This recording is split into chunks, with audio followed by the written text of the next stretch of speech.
महाराष्ट्र में भक्त हुए श्री त्रिलोचन जी,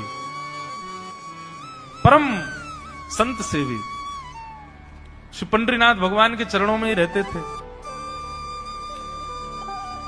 पति पत्नी दोनों निवास करते थे, उनके कोई संतान नहीं थी, इसलिए उन्होंने जीवन भर क्या नियम अपनाया कि जो भी धन आदि उनके पास था, जो भी वैभव था, उन्होंने वो पंढरपुर आने वाले वैष्णवों की सेवा में खर्च करने का उसका मन बनाया कि यहां इतने दर्शनार्थी आते हैं, सबका भोजन प्रसादी सामग्री हमारे घर में बना करेगी।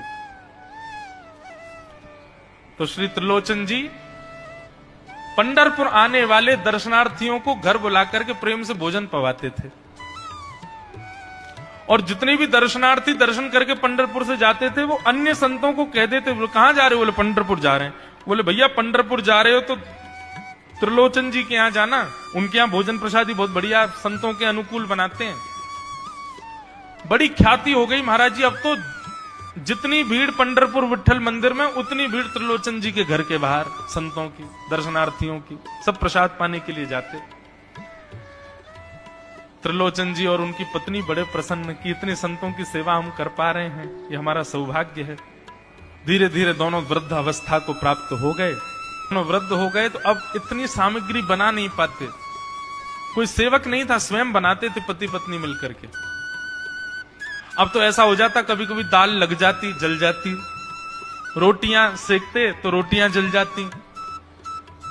वृद्ध अवस्था, थक भी गए थे बहुत ज्यादा, तो प्रसाद पवाते तो थे, संत जन बेचारे प्रेम से स्वीकार तो करते, पर अब स्वाद नहीं होता था, तो बेचारे जैसा था उसको पाते, थोड़ा बहुत पा करके चले जाते।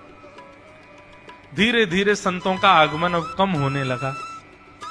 त्रिलोचन जी इस बात से बड़े परेशान हो गए, बोले भैया संत हमारे घर से आना बंद हो गए, हम क्या करें?